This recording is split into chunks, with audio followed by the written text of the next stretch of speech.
മനസ്സാവാച അറിയാത്ത കാര്യങ്ങൾക്ക് ഞാൻ ബലിയാടായിക്കൊണ്ടിരിക്കുമ്പോൾ കലാഭവൻ മണി ഉണ്ടായിരുന്നെങ്കിൽ എനിക്ക് വേണ്ടി സംസാരിക്കാൻ വന്നിരുന്നേനെയെന്ന് നടൻ ദിലീപ്. എനിക്ക് വേണ്ടി ആരൊക്കെ സംസാരിച്ചു എന്നൊക്കെ ഞാൻ കണ്ടതാണെന്നും ദിലീപ് പറഞ്ഞു. ചാലക്കുടിയിൽ കലാഭവൻ മണി അനുസ്മരണ സമ്മേളനത്തിൽ മുഖ്യപ്രഭാഷണം നടത്തിക്കൊണ്ട് സംസാരിക്കുകയായിരുന്നു ദിലീപ്.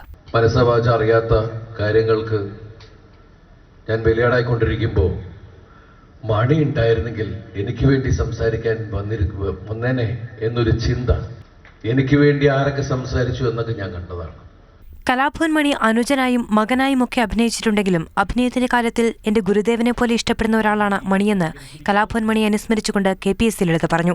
എന്റെ അനുജനായിട്ടോ അമ്മയായിട്ടോ ഒക്കെ ഒരുപാട് പടങ്ങളിൽ അഭിനയിച്ചിട്ടുണ്ടെങ്കിലും അഭിനയത്തിന്റെ കാര്യത്തിൽ ഞാൻ അങ്ങേറ്റം കാല് തൊട്ട് വന്നിക്കുന്ന എൻ്റെ ഗുരുദേവനെ പോലെ ഞാൻ ഇഷ്ടപ്പെടുന്ന ഒരു വ്യക്തിയാണ് മണി.